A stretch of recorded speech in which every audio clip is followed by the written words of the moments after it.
It's me, Barry, and we're here in the library, and everybody voted. Well, 15 people voted, and we are going to read for the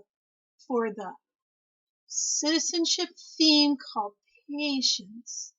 I'm not always patient. I always sometimes like to go here and there and tell Miss Debbie stories, and then I sing and sing and sing. But I'm not always patient. So anyway, here it is. The winner is called The Legend of the Indian Paintbrush by Tommy DePaola. Thank you, Barry.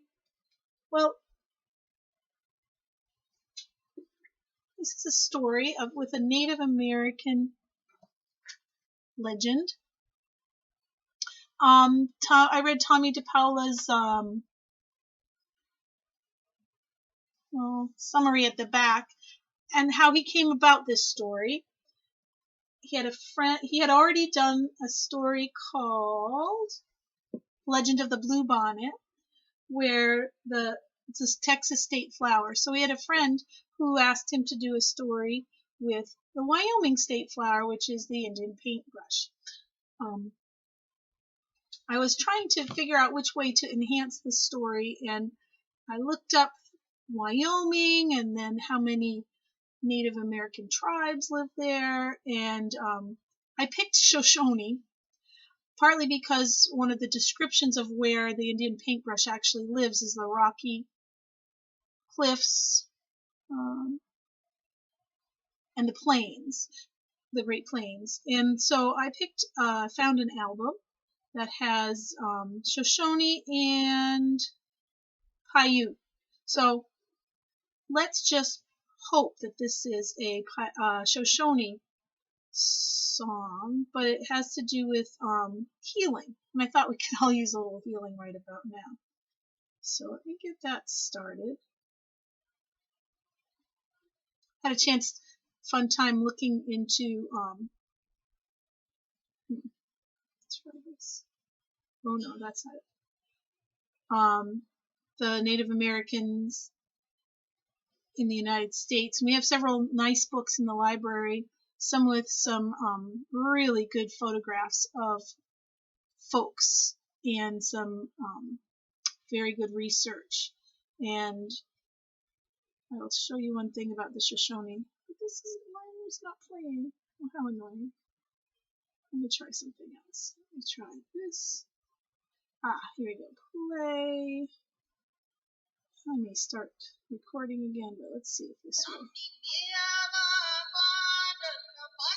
Here's the healing song.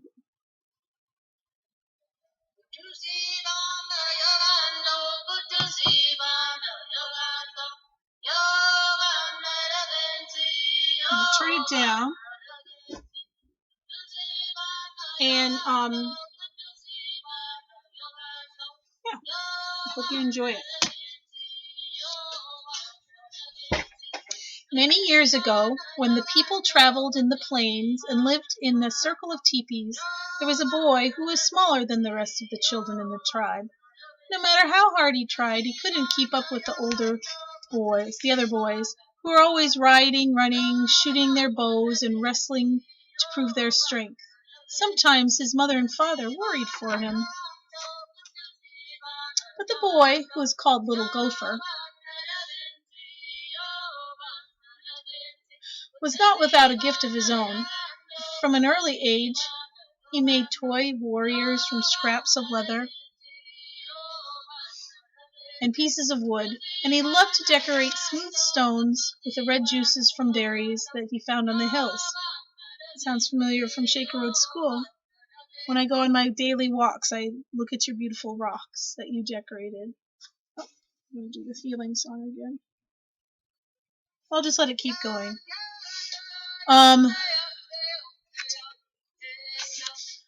The wise shaman of the tribe understood that Little Gopher had a gift that was special. Do not struggle, Little Gopher. Your path will not be the same as the others. They will grow up to be warriors. Your place among the people will be remembered for a different reason.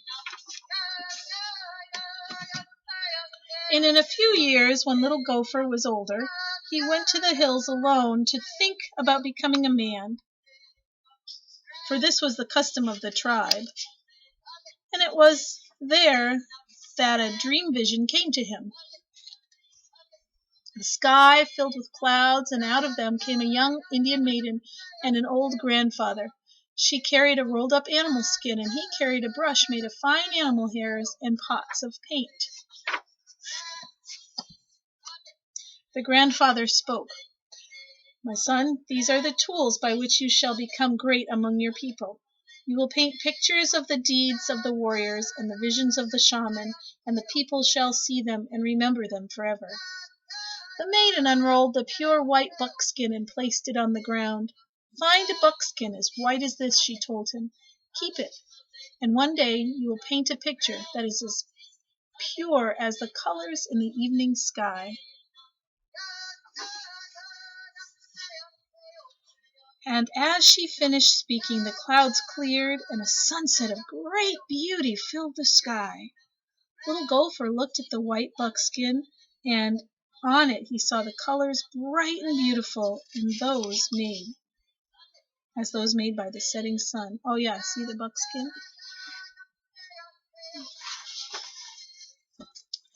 Then the sun sank slowly behind the hills. The sky grew dark, and the dream vision was over.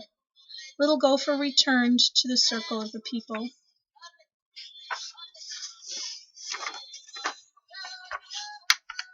The next day he began to make soft brushes from the hairs of different animals, and stiff brushes from the hair of horses' tails.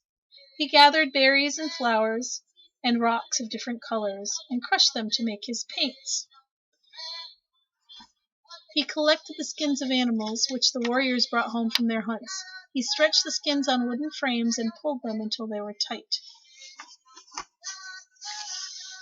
And he began to paint pictures of great hunts,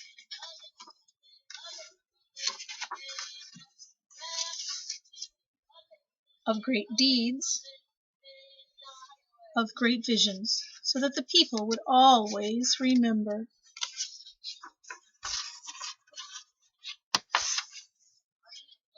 But even as he painted, Little Gopher sometimes longed to put aside his brushes and ride out with the warriors. But he always remembered his dream vision, and he could not go with them.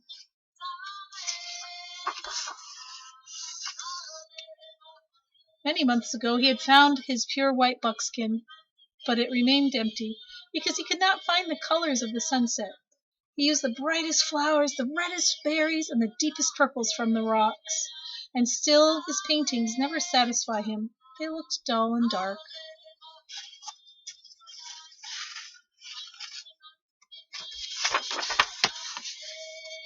He began to go to the top of the hill each evening and look at the colors that filled the sky, to try and understand how to make them. He longed to share the beauty of his dream vision with the people. So he has to be patient to find and put to reality his dream vision. He's had to wait a long time. But he never gave up trying, and every morning he awoke and he took out his brushes and his pots and paints and created the stories of the people with the tools that he had.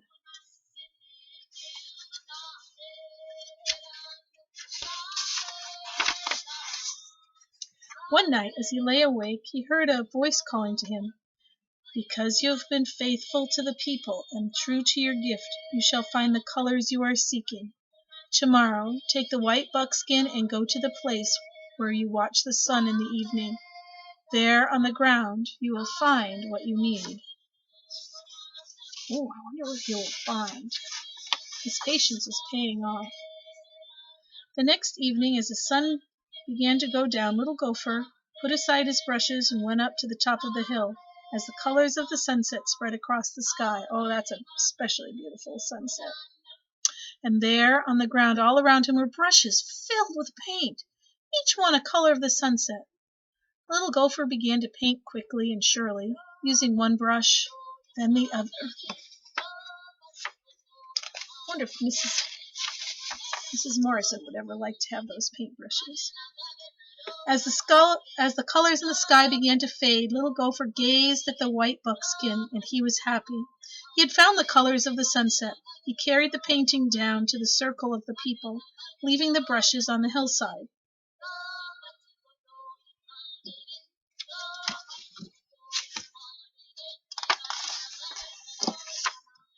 And the next day, when the people awoke, the hill was ablaze with color, for the bushes had taken root in the earth and multiplied into plants of brilliant reds, oranges, and yellows. And every spring from that time, the hills and meadows burst into bloom. And every spring, the people danced and sang the praises of the little gopher who painted for the people. And the people no longer called him Little Gopher, but he who brought the sunset to the earth.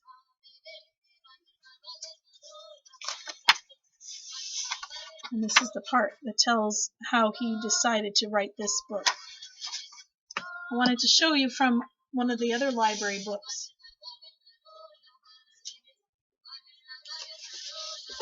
About the Shoshone paintings, and I thought it was appropriate. It matched so well. Oh, one thing, Sacagawea was a Shoshone, so that's an especially good thing. But look at this. It's a drawing, but it says Shoshone painted buffalo hide, depicting the sun dance and the return of the buffalo. So pretty cool. All right, everybody. I hope you enjoyed the reading of The Legend of the Indian Paintbrush.